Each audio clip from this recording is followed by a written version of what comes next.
Hello dear aspirants, ఇది under fractions problem అండి.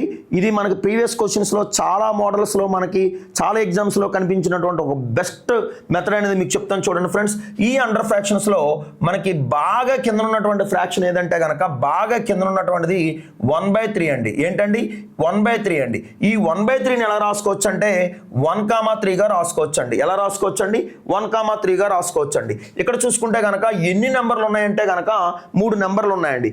3 నెంబర్లు ఉన్నాయి కాబట్టి 3 డాష్లు పెట్టుకోవాలండి. 3 నెంబర్లు ఉన్నాయి కాబట్టి 3 డాష్లు పెట్టుకోవాలండి.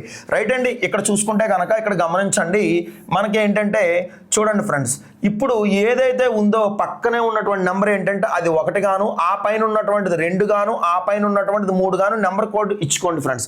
సో చూసుకుంటే కనుక 3 మూల 9 అండి. ఏంటండి 3 మూల 9.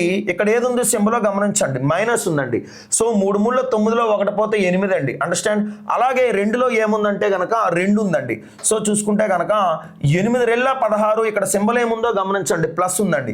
8 రెళ్ళ 16 3 మనకి 19 అవుతుందండి. ఏమవుతుందండి 19 అవుతుందండి. అలాగే బాగా పైన ఏముందంటే కనుక మైనస్ ఉందండి. ఏముందండి మైనస్ ఉందండి. నెంబర్ ఏముందంటే కనుక 2 ఉందండి.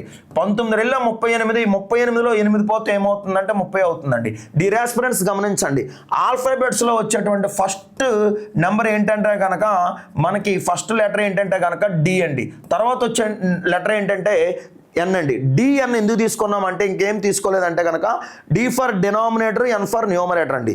ఒక ఫ్రాక్షన్ని ఇండికేట్ చేసేది ఏంటంటే కనుక న్యూమరేటర్ బై డినామినేటర్ అండి. న్యూమరేటర్ బై డినామినేటర్ అండి. సో చూసుకుంటే కనుక ఇక్కడ ఏమవుతుందంటే న్యూమరేటర్ అంటే 30 అండి, డినామినేటర్ అంటే 19 అండి. ఇది ఆన్సర్ ఫ్రెండ్స్, ఆప్షన్ 1 అండి. రైట్ అండి. ఒకసారి ప్రొసీజర్ గమనిస్తే కనుక ఏమవుతుందంటే చూడండి ఫ్రెండ్స్, 3 మూల 9, 9లో 1 పోతే 8 అండి. అంటే 8/3 అండి. సో చూసుకుంటే కనుక 2 - 1/2 ప్లస్ చూడండి ఫ్రెండ్స్, ఇక్కడ ఏమైందంటే 3 మూల 9, 9లో 1 పోతే 8/3 అండి.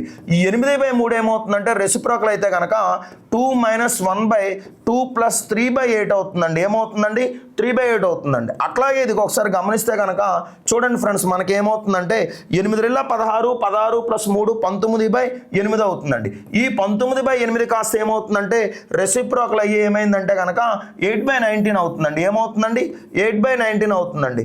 ఓకే, ఇక్కడ గమనిస్తే కనుక ఒకసారి చూడండి ఫ్రెండ్స్, 19 రెళ్ళ 38, 38లో 8 పోతే ఏమవుతుందంటే మనకి 30/19 అవుతుందండి. ఆన్సర్ అండి. ఓకేనండి, ఆప్షన్ 1 అండి. రైట్ అండి.